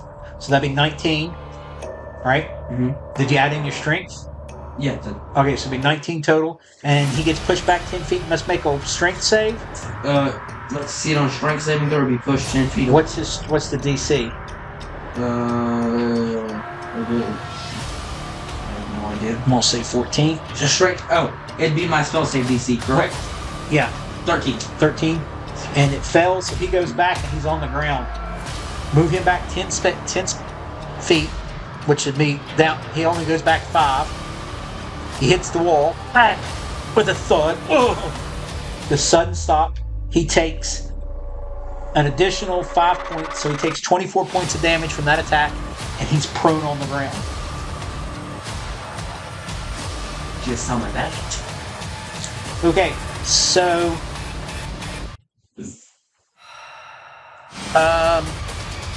it is now Lafayette's turn. All physical attacks have disadvantage. All saves have disadvantage, and ability checks have disadvantage. You were poisoned. I'm gonna claw it and bite at him. You can cast in this form. You're in control of the form. Well, Don't forget that. An attack of opportunity if I cast a spell. No, if you would move out, you would. He would.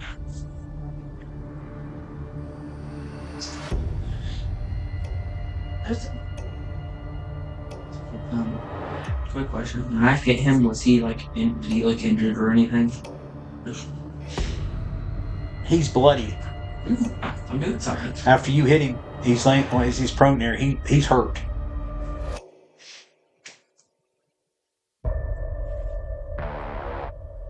You can cast in this form, or you can attack with physical, or you can do whatever you want to do. But I just wanted to remind you because you're not used to playing as a werewolf.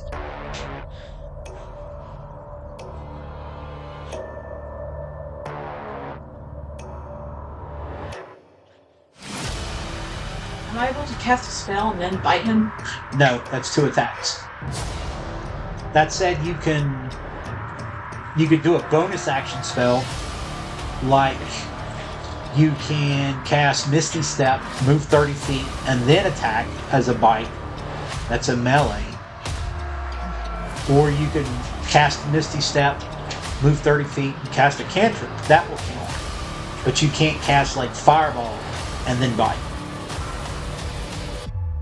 I guess I'll just claw once and then bite him. Okay, roll 2 attacks at disadvantage. Roll twice. Take your lower number on the first attack. Actual 1. Nope. Then do your second attack. Roll twice. Take the lower number. You miss. Alrighty. Then now make me a save. What do I add? Your constitution. Dirty 20. Dirty 20, you save, and you take 3 more points of poison damage before you're cured. Monster's turn. He's on the ground.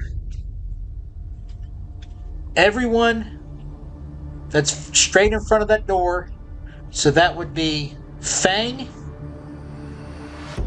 not Edmund, but John, and the creature, or the one on the ground, right? One on and him, straight in front of him, straight through the door, which goes across the Well of Souls, right? In that line, make a dexterity save, which means Lothier and Edmund are not in that 5-foot line. Okay.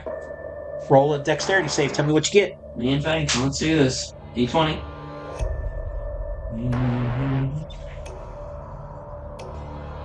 17.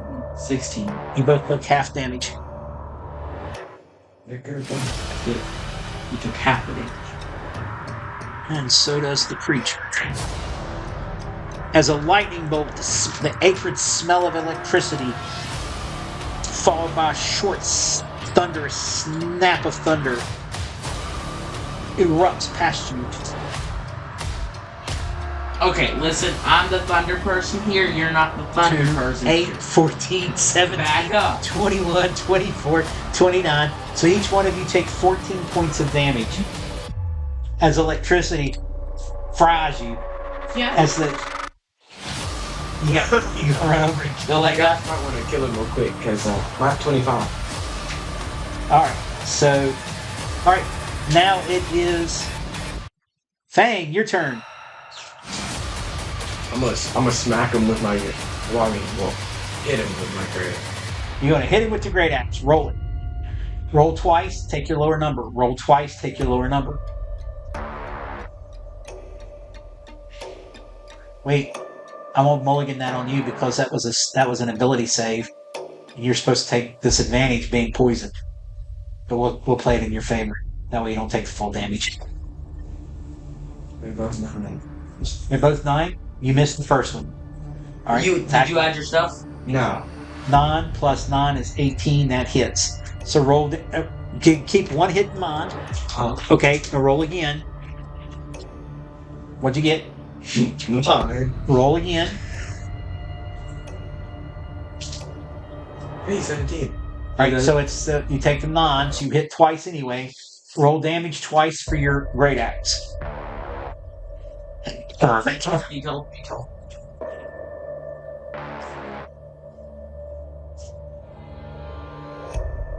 6.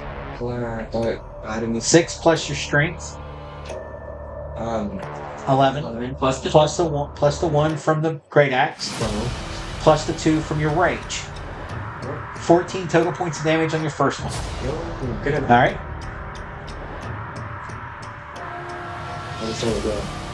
I'll just let it go. Attitude. Should not have let it go. Keep it on the table. 3. All right. So take the 2. It misses. So you did a total of 14 points of damage.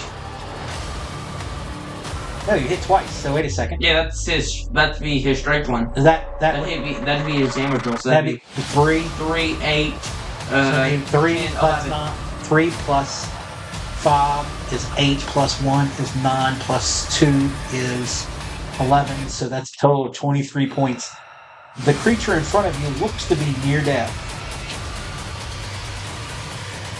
Isn't he already undead? No, Okay. he's not undead. So you can't kill someone who's already dead. We've had this discussion before. So it is now the monster's turn. All right, Fang, roll me a d20. Yep. Add your constitution to it. Tell me what you get. 20. You are no longer poisoned. Yes! But you take 8 points of damage from the poison. Well, quick math here. 1, 2, 3, 4, 5, 6, 7, 17. you're down to 17 hit points. It's brutal. This is a brutal confrontation for you guys. Hey, but I've done some heavy damage. Yeah, this is the first actual series you've gotten into magical creatures that can fire back at you. That's the reason why they don't know how to handle it yet. Although Jack did learn, he did throw a counterspell out there. Counterspell. Yep. So you are no longer poisoned. It is now. Roll me a d6 and tell me what you get.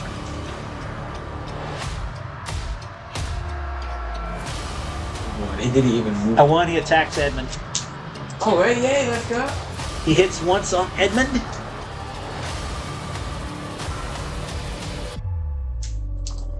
Real sick. And Edmund is bitten for 17 points of damage. It is now John's turn. Yeah! And you got the magic user who just lets you up with the lightning bolt. Well, I'm about to beat him on the ground. Wait, he's on the ground, right? Yeah, he's prone. So What is your deal? Why? What is your deal with that? Prone. A prone creature's only movement option is to crawl, unless it stands up and thereby ends the condition. The creature has disadvantage on attack rolls. The attack roll against the creature has advantage if the attacker is within 5 feet of the creature. Otherwise, the attack roll has a disadvantage. Walk me up right in front of him. Moving forward. All right. Yeah. So roll with advantage if you're attacking him. Concentrating on Thunder Strike. No, you already did that. Okay. It's over. Well, then I'm not. I'm not casting again. Hold on. No. Okay. And I get an advantage? Yep. That's, let's see, it's 15 for that, the first one, and then advantage, that's 12, that's dirty 20. That hits. And then I don't do another one. All right, so roll your d6 to see what effect you have. The target takes 3d10 psychic damage. All right, roll the 3d10 first. These are the 10s, right? This, it's 9 or a 6. That's a 9. That's a 9, because this is the percentile one. Okay. So that's 9, 7, and it's a 0, 0, so that's 10. 10. So that's 26 points so far. And then my damage. Yep. 8. So you did 34 points of damage. So he is near death. If I step up, I'm action target. Okay. Okay. So I get advantage still because he's prone. Yep. For 24. That hits. Nice. I'll do the d6. Okay. 4. Target must make a DC 14 Wisdom save. On a failed save, the target is stunned for 1 turn. It passes. Let's just sit here. And then the d4. 8, 12. Does 12 points of damage? Yep. Alrighty. He is really hurt. Alright, so is the creature. Now it is Lafayette's turn. I'm gonna. You're no longer poisoned, Oh. so you no longer have disadvantage. I'll claw Okay. Roll your first attack. 16. That hits. Actual 1. That misses. Yeah, what's the point of being a werewolf? It's like another class that's like good at like physical fighting.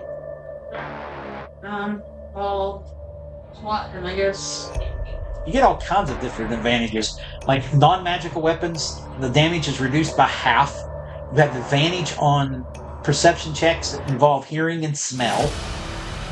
I mean, you get all kinds of advantage. Imagine one of the tanks got it. Yeah. Go ahead.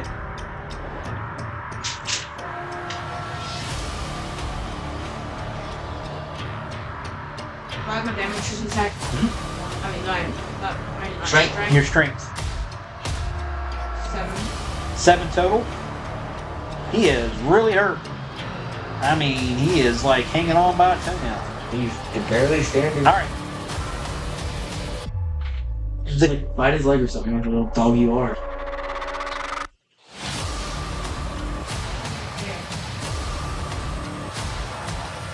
Doesn't have it. What can you do?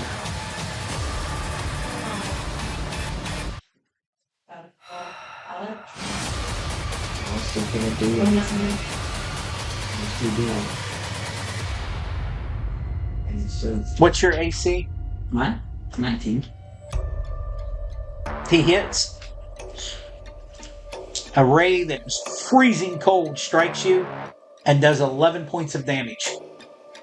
Weak sauce. glad that wasn't me. You say weak sauce would have killed you. We'll put you at 0. We're right at it. I'm 17. Yeah. It put me really close. Really close. Yeah. All right. So now it is Okay, mister. Fane, your turn. Ooh. Hopefully I don't take any damage. You do not have disadvantage on physical attacks now. You are unpoisoned. Okay, so I'm going to hit him 2 times with my great axe. All right, roll your first attack. Please be something for me. Oh, that's Use that. 16 plus 5, right? Your strength? 16's your roll, plus 9 will be 25. So you've got it hits. It hits, okay. And the next one? The next one is 20. Plus 5 is 25. Plus 9. Oh, 9. Because it's your 29. proficiency bonus plus your 29. strength plus your weapon, so 29, both hit.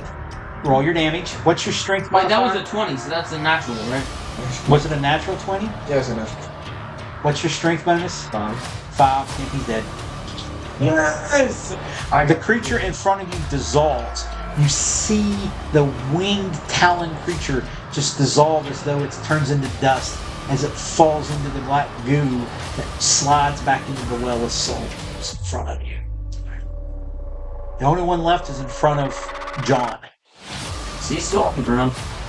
Oh, he's still prone. Hey,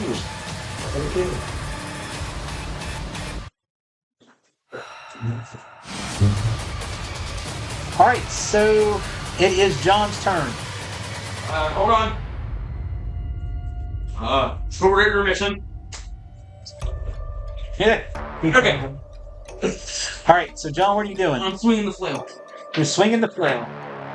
He's prone. He's got advantage. You've got advantage. Okay, so that's a 14. That's a 7. So that hits. Either one of them are going to hit anyways. Yep. D6 first. That's a 6. Target must succeed on a DC 14 con save or be paralyzed. Until next turn. He's paralyzed. Fuck, that's great. I'm just beating a paralyzed person up now. Now, roll your D8 damage. 7. Plus your strength. 11. Oh, he is battered. I mean, he looks like some of those ladies on UFC that get beat up pretty bad, right? how much more can I do? He's standing there. He's still on the ground. It is now Lafayette's turn. I mean, I'm beating up a paralyzed person. Does my running change like different level? What? Yeah, you go to 40 feet. Your movement goes to 40. I'll cast Chromatic Orb on that one.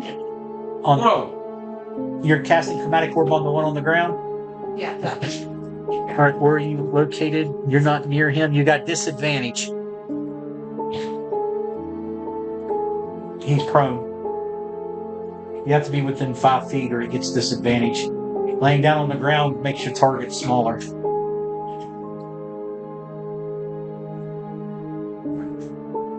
Wait, do you have to throw the chromatic orb? He's got to do a ranged spell attack.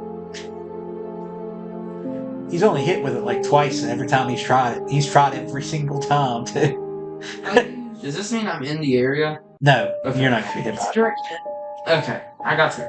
It's a roll, but he ain't going to hit you. It's not like an area of effect like a fireball. I only have like 2 of them. All right, do your damage.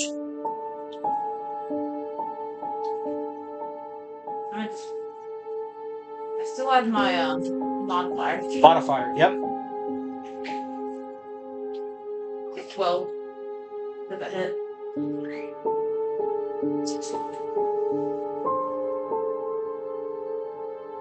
That hits, because he can't do dexterity. He's on the ground.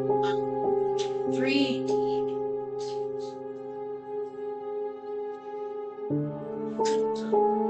He's dead.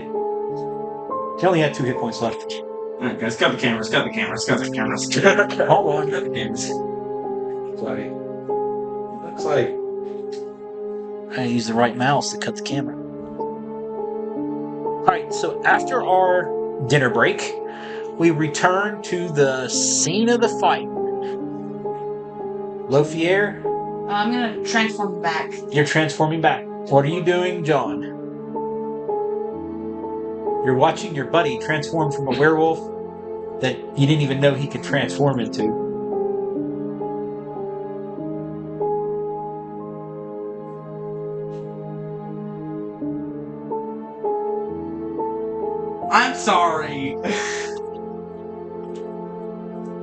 I'm just gonna sit there and like, You're gonna be you're shocked both ways. You're like, oh, I didn't know that was happening, and I really didn't know that was happening. All right, so on top you're of not that, skinny dipping. yeah, on top of all that, you just fought a demon in the Well of Souls room again. And what are you going to do at this present time? Can I begin and destroy this? Probably. I don't know. Is there? Regress kills you. Yeah. Well, you could try it. What if we just Block it Well, off. right now, you're just going to block it off. How are you going to block it off? I'm gonna. is there Thank you, sir. anything? Is there anything on the sorcerer or whatever it was body? Because it didn't dissolve or anything. Right? No, it didn't. Oh yeah, I'll search it. Well, then I'll go ahead and search it. And he has nothing but spell components, and about spell components are like stuff you use to cast spells, like pieces of toenail, bat dung, yeah, I mean, I could, but wool, iron fireite, that kind of stuff. Nothing of any real use. Not on his person. All right. So, are you going to go forward or are you going to go back? What are your characters doing? you go back and put a change of clothes on. You're going to put your clothes back on. I kind of figured that was an assumed situation. So you're going to go do that. Aleka's gonna sit there and wonder what just happened. I'm gonna go back to the. Aleko's upstairs. You never brought him down with you, did you? No. Okay. So his clothes fell off on the stairway. He's transformed on the stairway on the way down to the well from the tower. And I didn't know his. You didn't know it because you were facing the Oh, you're gonna walk past wizard. Yeah, pretty much. Gosh, oh gosh. Man, you're tiny everywhere. That will grow with me when I transform. That would be an interesting situation. You mean like a suit of armor or clothes? Yeah, that'd work. Okay, so what are you going to do? What's your characters doing? I need to know if you're going further into the complex. I can't go further. Do you think I should explain that I just transformed? Yeah. I feel like we should elaborate on what Nate just said. Well, a few days back, I got bitten by a type of werewolves. You know these ones. Yeah. And after a few days and fighting, I just suddenly knew that I was a werewolf, and I have complete control over it. I don't transform whenever the full moon. I just transform whenever I want. I control the full werewolf form while I'm in it. Sounds like someone needs some holy cleansing.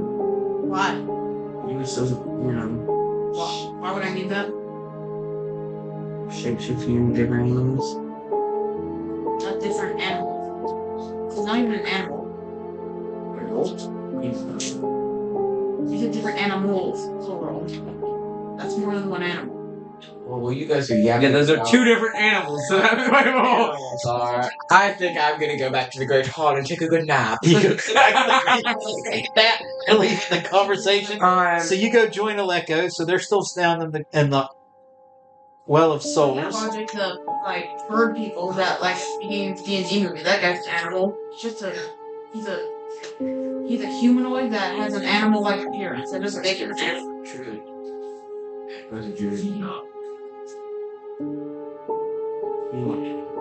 Okay. What can we do to this pool thing? And where did... All right, let's pause for a second. I've got an idea.